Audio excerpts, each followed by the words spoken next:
So let's just ask the big question. Who's actually in charge of the global economy? I mean, is there some secret, shadowy group pulling all the strings? Well, we're going to get into it. And believe me, the real story is way more fascinating than any conspiracy theory. Right, so who is it? You might think it's a super powerful CEO or maybe a president, some all-powerful bank. Nope. The truth is, it's not a person at all. Instead, what we have is a set of, well, let's call them global guardians. These are huge institutions that were literally born from the ashes of a worldwide crisis almost 80 years ago. And their whole mission? To make sure that kind of chaos never, ever happens again. All right, so here's our game plan. We'll start by looking at who these guardians are. Then we'll dig into their two main jobs, keeping things stable and helping countries grow. After that, we'll get into the tough stuff, the criticisms and the cracks in the system. And we'll wrap up by looking ahead to what's next. Okay, first things first. Let's meet these guardians and talk about why they even exist.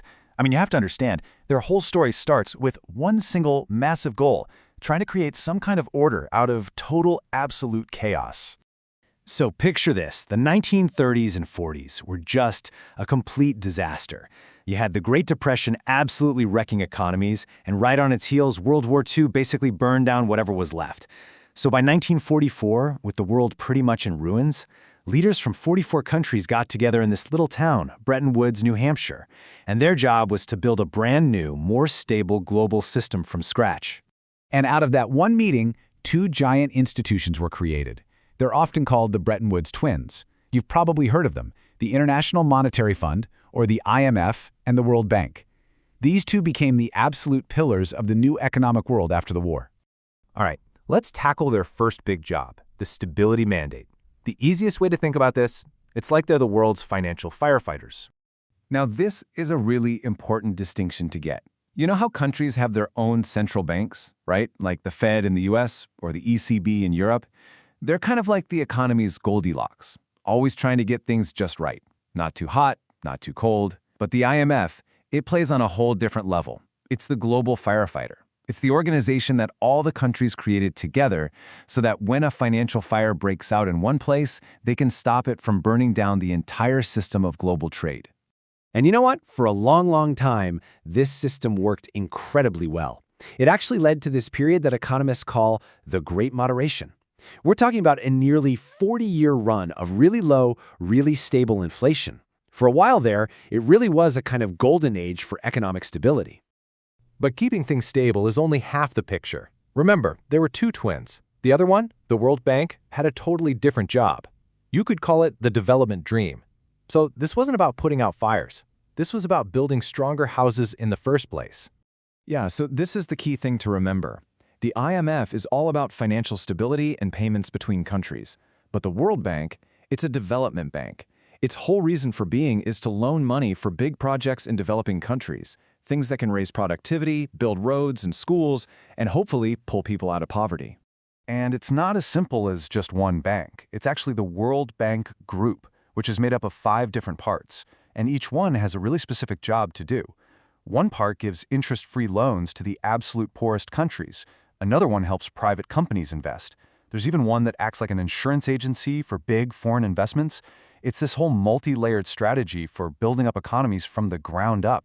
So after all that, how much of an impact did this new system actually have? Well, let me throw a number at you. Get this, nearly 50% Of all trade on the entire planet is now driven by something called global value chains. Just think about the phone in your pocket. It was probably designed in California, using minerals mined in Africa, with a screen made in South Korea, and then put together in China. That's a global value chain. And these things, which are just massive engines for growth, they just wouldn't exist without the kind of stable, connected world that these Bretton Woods institutions helped build. Okay, but it's not all a success story, not by a long shot.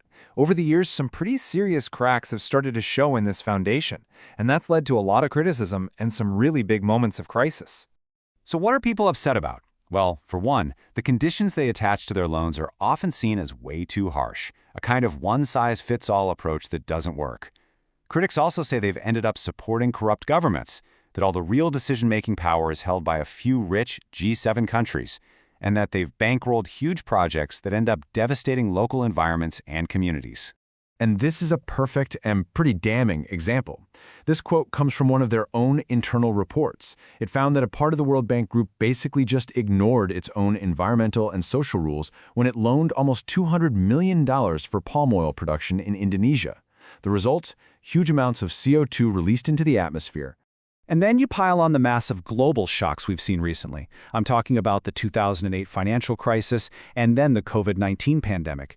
These events have stressed the system to its breaking point and have a lot of people asking, are these old institutions really up to the job of handling 21st century problems?